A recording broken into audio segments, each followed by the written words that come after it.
ഇന്ന് വളരെ വിവാദമായ ഒരു പത്രസമ്മേളനമായിരുന്നു ബഹുമാന്യനായ ശ്രീ രാഹുൽ മാങ്കൂട്ടത്തിലിന്റെ.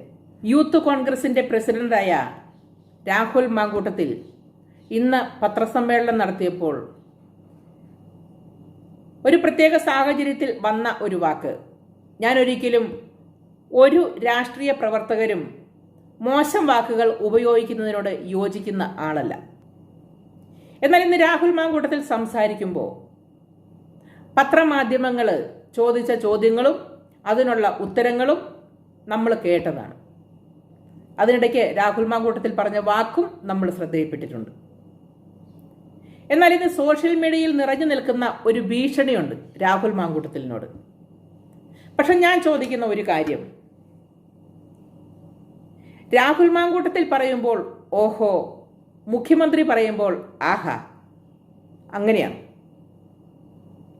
ഏത് പദവിയിലിരുന്നാലും നമ്മുടെ വാക്കുകൾ മനോഹരമാവേണ്ടത് നമ്മുടെ വ്യക്തിത്വത്തിൻ്റെയും കൂടി ആവശ്യമല്ലേ?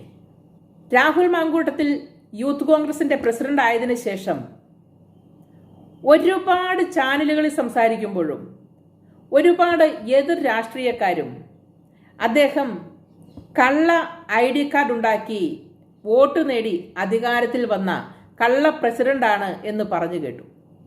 പലപ്പോഴും ചോദിക്കാൻ ആഗ്രഹിച്ച ഒരു ചോദ്യവും രാഹുൽ പലപ്പോഴും പറഞ്ഞു കേട്ടിട്ടുമുള്ളതായ ഒരേയൊരു ചോദ്യം, എന്തുകൊണ്ട് യൂത്ത് കോൺഗ്രസിന്റെ പ്രസിഡന്റായ രാഹുൽ മാങ്കൂട്ടത്തിൽ അങ്ങനെ ഒരു കള്ളത്തരത്തിൽ പ്രസിഡന്റ് ആയതാണ് എങ്കിൽ, ലക്ഷക്കണക്കിന് കള്ള ID കാർഡുകൾ ഉണ്ടാക്കിയിട്ടുണ്ടെങ്കിൽ നമ്മുടെ നാട്ടിൽ നിയമ നടപടികൾ സ്വീകരിക്കാൻ ശക്തമായ ഒരു നിയമം ഇല്ല എന്നാണോ?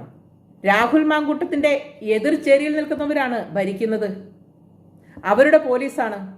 അപ്പൊ തീർച്ചയായും അങ്ങനെ ഒരു തെറ്റ് ചെയ്തിട്ടുണ്ടെങ്കിൽ രാഹുലിനെ അറസ്റ്റ് ചെയ്യേണ്ടതും നിയമ നടപടിക്ക് വിധേയനാക്കേണ്ടതും ആവശ്യമല്ലേ? കള്ള ID കാർഡ് ഉണ്ടാക്കുക എന്ന് പറഞ്ഞാൽ എത്ര വലിയൊരു കുറ്റകൃത്യമാണെന്ന് ഏത് സാധാരണക്കാർക്കും അറിയാം. ഓരോന്ന് പറഞ്ഞ് പ്രചരിപ്പിക്കുക എന്നുള്ളതല്ല, അതിനെതിരെ പ്രതികരിക്കുകയും നടപടി സ്വീകരിക്കുകയുമാണ് ചെയ്യേണ്ടത്. നിങ്ങളുടെ പാർട്ടിക്കാർ എന്തു പറഞ്ഞാലും അത് ആഹാ, മറ്റുള്ളവർ പറയുന്നതെല്ലാം ഓഹോ എന്നാകുന്ന ഒരവസ്ഥ, ഇതൊക്കെ രാഷ്ട്രീയ അടിമകൾക്ക് മാത്രം ചേരുന്ന പണിയാണ്. രാഹുലല്ല, ഏത് രാജാവായാലും നമ്മുടെ നാട്ടിൽ നമ്മൾ കൊടുക്കുന്ന പദവിയും നമ്മൾ കൊടുക്കുന്ന വോട്ടും കൊണ്ടാണ് അധികാരത്തിൽ വരുന്നതെങ്കിൽ തീർച്ചയായും ജനങ്ങൾ പറയുന്നതിൽ നിന്നും സത്യത്തിന്റെ വഴിയെ സഞ്ചരിക്കാനും അവർ ബാധ്യസ്ഥരാണ്. അവർ ചെയ്യുന്നത് കള്ളമാണ് എങ്കിൽ അവർക്കെതിരെ നീതി നടപ്പാക്കാൻ നമ്മുടെ നിയമ സംവിധാനം തയ്യാറാവുകയും വേണം. ഇനിയിപ്പോ രാഹുൽ മാങ്കൂട്ടത്തിൽ അങ്ങനെ ഒരു കള്ള ID കാർഡിൽ വന്നയാളാണ്, രാഹുൽ മാങ്കൂട്ടത്തിനെ അറസ്റ്റ് ചെയ്യുന്നില്ല, നിയമ നടപടികൾ രാഹുൽ മാങ്കൂട്ടത്തിനെതിരെ ഉണ്ടാകുന്നില്ല എങ്കിൽ ഏതൊരു രാഷ്ട്രീയ പാർട്ടി ഭരിക്കുമ്പോൾ അവര് രാഹുൽ മാങ്കൂട്ടത്തിന് ഈ കള്ളത്തരം ചെയ്യാൻ ഒത്താശ ചെയ്തു കൊടുത്തു എന്ന് വിശ്വസിക്കണോ? നമ്മുടെ മുഖ്യമന്ത്രി പറഞ്ഞാലും രാഹുൽ മാങ്കൂട്ടത്തിൽ പറഞ്ഞാലും ഞാൻ പറഞ്ഞാലും ഒരല്പം സഭ്യത ഉണ്ടാവണം എന്നുള്ളത് വാസ്തവമാണ്. ഇതാര് പറഞ്ഞാലും അതിന് ഒന്ന് തന്നെ മറുപടിയുള്ളൂ, തെറ്റാണ്. ഇക്കഴിഞ്ഞ ദിവസം ഞാൻ കേട്ടതാണ്, നമ്മുടെ മുഖ്യമന്ത്രി റിപ്പോർട്ടർ ചാനലിലിരുന്ന് നികേഷുമായി സംസാരിക്കുമ്പോൾ പറഞ്ഞ വാക്ക് നമ്മുടെ കേരളം കേട്ടതാണ്.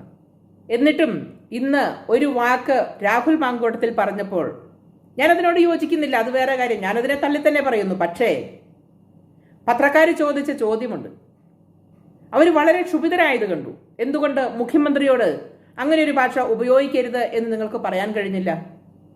മുഖ്യമന്ത്രി പദവി നമ്മൾ കൊടുത്തതല്ലേ?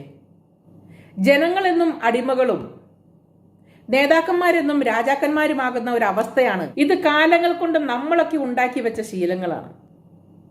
ഇതൊക്കെ മാറേണ്ട സമയം കഴിഞ്ഞു. ഇന്ന് സോഷ്യൽ മീഡിയയിലുടനീളം രാഹുലിനെ ഭീഷണിപ്പെടുത്തിക്കൊണ്ട് പല പോസ്റ്റുകളും കണ്ടു. പക്ഷെ അതൊക്കെ അടിമകളുടെ പോസ്റ്റ് എന്നേ ഞാൻ പറയൂ. ധൈര്യമുണ്ടെങ്കിൽ രാഹുൽ മാങ്കൂട്ടത്തിൽ ചെയ്ത തെറ്റ്, ആ തെറ്റിനെ ചൂണ്ടിക്കാണിച്ചുകൊണ്ട് നിയമ നടപടി സ്വീകരിക്കണം. ജനങ്ങളിലേക്ക് രാഹുൽ മാങ്കൂട്ടത്തിൽ ചെയ്ത തെറ്റിനെ പുറത്തു കൊണ്ടുവരാനുള്ള കഴിവ് കാണിക്കണം. അല്ലാതെ രാഷ്ട്രീയ പക വീട്ടുക, അതല്ല എങ്കിൽ രാഷ്ട്രീയ അടിമത്വം കാണിക്കുക, അതൊക്കെ മോശമാണ്. അതിൻ്റെ വലിയൊരു കുഴപ്പം അനുഭവിക്കാൻ പോകുന്നത് വരുന്ന തലമുറയാണ്. അവര് അനീതിക്കെതിരെ പ്രതികരിക്കാൻ മറന്നുപോകും. അവരിഷ്ടപ്പെടുന്നത് ഏത് രാഷ്ട്രീയമാണോ അതിൻ്റെ അടിമകളായി മാറും ആ വളർന്നു വരുന്ന തലമുറ. അങ്ങനത്തെ അടിമത്തം നമ്മുടെ കേരളത്തിലെ നാശത്തിലേക്ക് നയിക്കുകയുള്ളൂ. അതുകൊണ്ട് തന്നെ നമ്മുടെ മക്കളൊക്കെ നീതിക്ക് വേണ്ടി സംസാരിക്കുന്ന, അനീതിക്കെതിരെ പോരാടുന്ന, നമ്മുടെ നാട്ടിൽ ഇനിയും ഒരുപാട് നേതാക്കന്മാരും പൊതുപ്രവർത്തകരുമൊക്കെ വളർന്നു വരേണ്ടുന്ന സാഹചര്യങ്ങൾ നമ്മളായി ഒരുക്കി കൊടുക്കണം. എല്ലാ കാലവും ഇന്നിരിക്കുന്ന നേതാക്കന്മാരൊന്നും ഉണ്ടാവത്തില്ല. ഇനിയും വരണം ചെറുപ്പക്കാർ. ആ ചെറുപ്പക്കാർ വരുമ്പോൾ അവരുടെ പോക്കറ്റിലേക്ക്, അവരുടെ കുടുംബത്തിലേക്ക് എന്ത് കിട്ടും എന്നതിനപ്പുറം നമ്മുടെ നാടിനു വേണ്ടി എന്ത് ചെയ്യാൻ കഴിയും എന്ന് ചിന്തിക്കുന്നവരാകണമെങ്കിൽ സാധാരണക്കാരായ ജനങ്ങൾ അടിമകളാകാതിരിക്കണം. ഇന്ന് നടന്ന പ്രസ് മീറ്റിൽ രാഹുൽ മാങ്കൂട്ടത്തിലിനെ 100% ഞാൻ പിന്തുണയ്ക്കുന്നത്, രാഹുൽ മാങ്കൂട്ടത്തിന്റെ കയ്യിൽ തെറ്റുണ്ടെങ്കിൽ, അനീതി പ്രവർത്തിച്ചിട്ടുണ്ടെങ്കിൽ നിയമ നടപടികൾ സ്വീകരിക്കാൻ കഴിവുള്ള ഒരു ഭരണപക്ഷം നമ്മുടെ കേരളത്തിലുണ്ട്. അതല്ല എങ്കിൽ രാഹുൽ മാങ്കൂട്ടത്തിനെതിരെ നടപടിയെടുക്കാൻ കഴിയാത്തത് എന്തുകൊണ്ട് എന്ന് ജനങ്ങളോട് പറയണം. ഇനി അങ്ങോട്ടേക്ക് ആരോപണങ്ങളുടെ മറയല്ല, തെളിവുകൾ നിരത്തി നിയമ നടപടികൾ സ്വീകരിക്കാൻ തക്കവണ്ണം കാര്യങ്ങളെ മുന്നോട്ട് കൊണ്ടുവരാൻ ജനങ്ങൾ തയ്യാറാവണം.